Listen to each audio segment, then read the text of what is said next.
우리가 계속해서 살펴보고 있는 레위기의 율법은 이스라엘 백성들이 잘 지키기를 원하셨고 지키기만 하면 복이 되는 이 사랑의 법이었습니다. 율법은 당시 주변 이방 민족들의 나태하고 포악하며 문란한 삶의 양태들과는 현저히 구별되는 시대를 앞서간 법이었습니다. 그 당시 누구도 눈여겨보지 않았던 이 사회적 약자들과 소외된 자들을 향한 따뜻한 배려가 있는 법이었습니다. 오늘 본문 12장도 그 대표적인 율법으로서 임산한 여인을 향한 규정입니다. 임산한 여인이 남자아이를 낳을 경우 40일을 쉬고 여자아이를 낳을 경우 정확히 2배수인 80일을 쉬라는 것입니다. 출산 후에는 피를 많이 쏟아 면역력이 약한 시기이기 때문에 최대한 사람들과의 접촉을 피하고 성소에도 들어오지 말라는 것입니다. 몸과 영혼이 정결해진 후에 천천히 일상으로 돌아오라는 것이죠. 이 지금의 대한민국이야 산후조리원이 있고 돌봄 서비스도 있고 이 출산 후에 시스템이 잘 구비되어 있지 않습니까? 그런데 그 당시 사람들에게 레위기 12장의 율법은 굉장히 진보적이고 상상할 수 없는 그런 말씀이었습니다.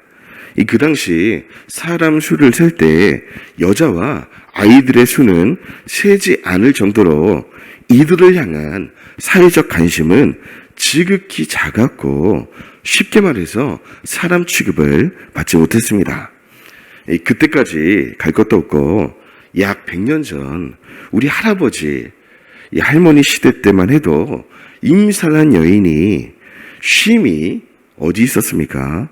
이 막달이 다 되도록 농사 짓고 밤매다가 이 산통이 오면 후다닥 달려가서 애를 낳고 이 먹는 것도 변변치 않아서 이 젖도 잘 나오지 않는데 갓난아이 젖을 물려가며 바로 또 일하러 가지 않았습니까? 그 당시 제왕절개 수술이 어디 있었습니까? 이 진통하다가 출산이 안 되면 이 산모와 아이는 같이 죽는 거죠. 지금 중동 지방에만 가봐도요, 이 여성들의 인권이라는 것은 상상도 못합니다. 강성 이슬람이 통치하는 몇몇 나라에서 태어난 여인들은요, 일평생 부르카라는 두건을 쓰고 눈만 보이기 위해서 외출해야 합니다. 그리고 일체 경제활동을 못합니다. 그 음식이나 이 물건을 사고 싶으면 남자 아들을 데리고 와서 사야 합니다. 남편이나 이 아들이 전쟁에 나가서 죽으면 굶어 죽을 수도 있습니다. 그럴 때 최후의 수단으로 자신의 몸을 팔게 되는 이 처참한 현실이 지금도 벌어지고 있습니다. 일부 다처제는 기본이고요. 심지어 이슬람의 율법 중에 내 아내가 말을 안 듣거든 두들겨 패도 된다라는 그런 율법이 있습니다. 그래서 남편들이 내가 이 말씀에 순종하리라 하면서 신나게 패는 거죠. 이 말을 들으면 대한민국에서 태어나기를 잘했다, 감사하다, 이 말이 절로 나오게 되는 겁니다. 이런 사회 구조는 남자나 여자 모두를 불행하게 만듭니다. 그런데 우리 하나님은 임산한 여인들을 얼마나 아끼고 사랑하시는지 그렇게 하지 마라. 남자애를 낳거든 쉬되 아무것도 하지 말고 미역국 잘 먹고 40일을 쉬어라. 여자아이를 낳거든 80일을 쉬어라. 여러분, 왜 여자아이를 낳으면 남자아이보다 2배를 더 쉽니까? 생각해 보셨나요? 정확히는 모릅니다. 많은 주석과 신학자들도 여러 이론들을 얘기하는데 정확한 답이 없어요. 그런데 추측해 보기로는 여아를 낳는 것이 남아를 낳는 것보다 훨씬 더 힘든 일이기 때문에 그렇게 하시지 않았을까. 여러분, 남자와 여자는 원자재가 다릅니다. 여자가 훨씬 고급지죠. 남자는 폭석한 흙 그릇이고 여자는 고급진 뼈로 만들어진 이 본차이나 그릇 아닙니까? 그러니까 여자의 몸은 아이를 잉태하고 낳아야 하기 때문에 남자보다 훨씬 복잡하고 어렵습니다. 실제로 남자와 여자 아이를 둘 다 낳아보신 저희 아내께서 말을 해주셨는데, 여자아이를 낳는 것이 낳고 난 후에 회복이 진짜로 성경대로인 것 같아요. 딱 2배도 힘든 것 같다. 회복의 기간도 그렇고 회복의 강도도 여자아이를 낳을 때 몸이 훨씬 더 힘들고 회복이 더 어렵다는 말을 합니다. 그러니까 우리 몸을 지으신 하나님이 이런 설계를 해놓으신 거죠. 그러므로 여성은 위대합니다. 왜냐하면 남자들은 죽었다 깨어나도 개구리 한 마리 못 낳습니다. 그러니까 여자 성도님들은 나의 몸이 생명을 잉태하는 몸이다. 그런 몸으로 창조하셨다라는 이유만으로 자부심을 가지시기 바랍니다. 이러한 이 정결 기간이 지난 후에 이스라엘 여인들은 반드시 제사를 드려야 하는데 번제제와 속제제를 드리게 됩니다. 이 번제 제물은 1년 된 어린 양 한 마리, 이 속죄 제물은 집비둘기나 산비둘기를 잡아 드리게 됩니다. 이 본문을 읽으면 번제는 그렇다 쳐도 왜 속죄제를 드려야 하는가에 대한 의문이 듭니다. 애를 낳은 것이 축복이면 축복이지 저주는, 죄는 아니지 않습니까?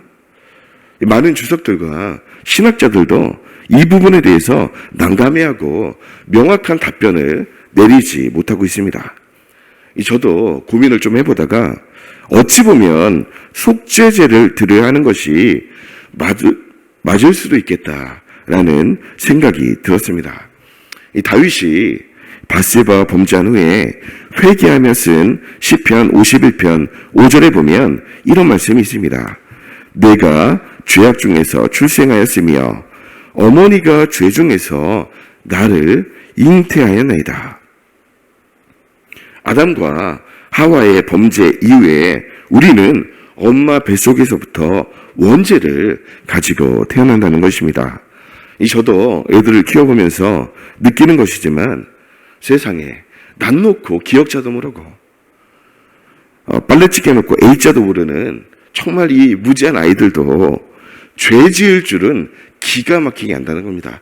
죄의 냄새는 기가 막히게 만든다는 거예요. 우리 막내딸이 엉금엉금 길 때부터 오빠가 뭐만 잡고 있으면 무조건 달라는 거예요. 무조건 내 거라는 겁니다. 그거 네 거 아니고 오빠 거라고 해도 내 거라는 거예요. 그러다 안 주면 울다가 오빠를 한 대 딱 때립니다. 그럼 돼지게 혼나는 거죠. 그렇게 혼이 나고도 좀 있으면 또 내 거라고 때를 쓰는 겁니다. 여러분, 이 본문이 해석이 되지 않습니까? 속죄제가 필요하다. 의인은 없나니 하나도 없으며. 그래서 구약시대에는 동물 제사를 통한 속죄제가 드려졌고 마침내 하나님의 아들이 친히 속죄 제물이 되사 우리의 모든 죄를 담당하셨습니다. 사랑하는 여러분, 기뻐하시기 바랍니다. 어린 양의 보혈로 인해 우리의 원죄는 영원히 단번에 해결되었습니다. 그럼에도 우리가 연약하여 지게 되는 매일매일의 이 자범죄는 날마다 손과 발을 씻듯이 매일 매순간 회개하고 돌이키라는 것입니다. 예수님께서 이 제자들의 발을 씻기시며 말씀하신 것처럼 이미 어린 양의 보혈로 목욕한 자들은 뭐밖에 씻을 게 없습니까? 발밖에 씻을 필요가 없다. 마지막으로 오늘 본문에서 하나님은 가난한 자들을 향한 따뜻한 배려의 손길을 또 내미십니다. 우리 8절에 보면 이 번제를 드릴 어린 양이 없는 가난한 사람의 경우 비둘기 2마리를 가져다가 하나는 번제로 하나는 속죄제로 드리라는 것입니다. 우리 괜찮으시면 오늘 보면 8절 말씀 우리 다 같이 한번 읽어보겠습니다. 8절 시작.